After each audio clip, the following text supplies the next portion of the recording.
जय श्री राम, जय हनुमान संकट मोचन कृपा निधान। आज जो है हम गीता का 15 से लेकर अध्याय दूसरे और श्लोक 15 से लेकर 21 तक को पहले संस्कृत में बोलेंगे और फिर उसका हिंदी अनुवाद बताएंगे।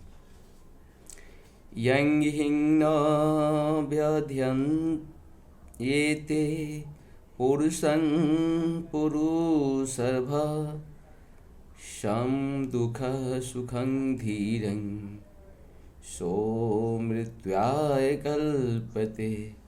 हे पुरुष श्रेष्ठ अर्जुन, जो पुरुष सुख तथा दुख में विचलित नहीं होता और इन दोनों में समभाव रखता है, वह निश्चित रूप से मुक्ति के योग्य है।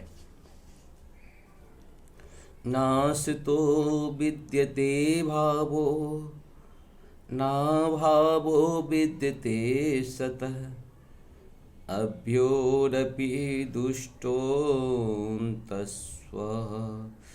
नयो सत्त्वत्वदर्शिभिः।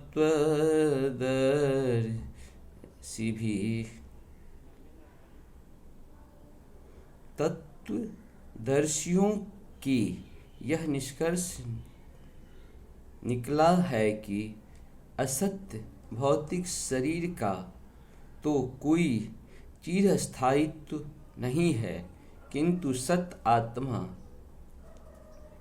अपरिवर्तित रहता है। उन्होंने इन दोनों की प्रकृति के अध्ययन द्वारा यह निष्कर्ष निकाला है। अविनाशी तू तद्विधि येन सर्वमिदं ततं विनाशमप्यस्यास्य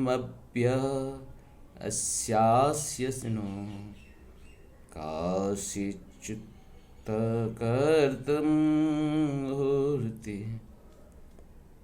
अर्थात जो सारे शरीर में व्याप्त है उसे ही तुम अविनाशी समझो।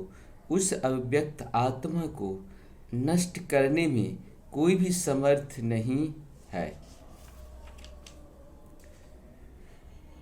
अंतवंत इमे देहो नित्यस्योक्ता शरीरिणी अनाशिनो प्रेयस्य तस्माद्विध्यस्व भारत।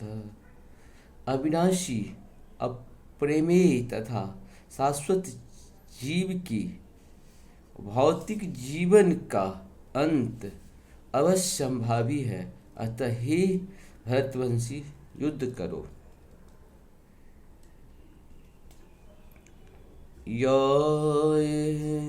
एनं वेति हन्तारं यश्चैनं मन्यते हतम् उभो तो न विजानीतो नायं हन्ति न हन्यते।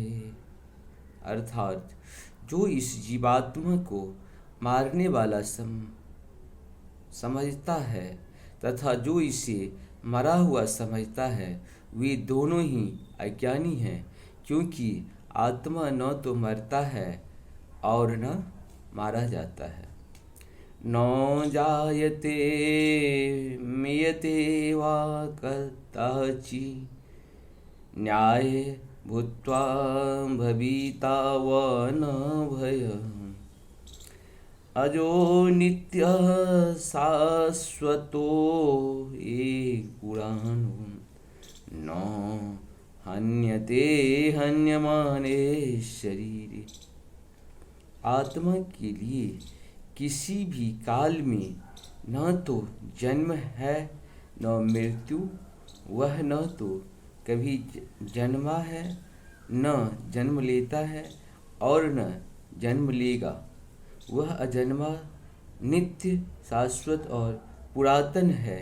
शरीर के मारे जाने पर भी वह मारा नहीं जाता।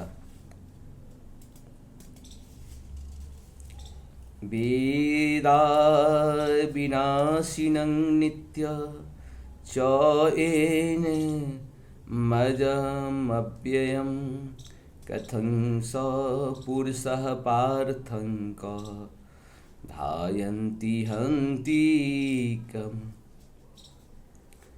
अर्थात हे पार्थ, जो व्यक्ति यह जानता है कि आत्मा अविनाशी है, अजन्मा, शाश्वत तथा अव्यय है, वह भला किसी को कैसे मार सकता है या मरवा सकता है।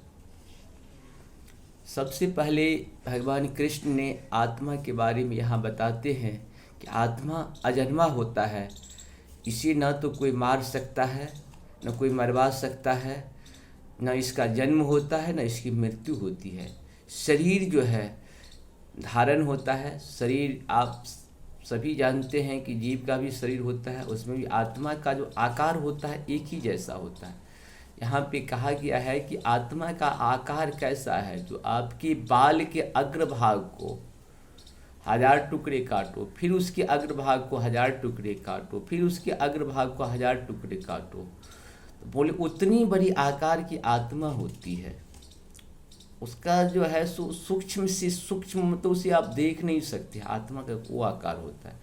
तभी तो आप देखते होंगे छोटे से छोटे जीव जंतु, जब आप रोड पे चलते होंगे, जहाँ भी देखते होंगे, छोटा से छोटा जीव में भी आत्मा प्रवेश रहता है। तो आत्मा ही है जो प्राण, जिसे हम कहते हैं आत्मा ही प्राण होता है।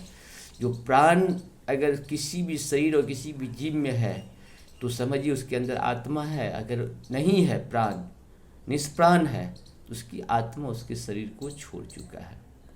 आज भगवान जो है आत्मा और के बारे में बताते हैं कि आत्मा न तो मरता है, न कभी मरा था, न कभी मरेगा, न मर रहा है, मतलब कभी ये अंत होता ही नहीं है। आत्मा अमर है, अविनाशी है और अनंत है।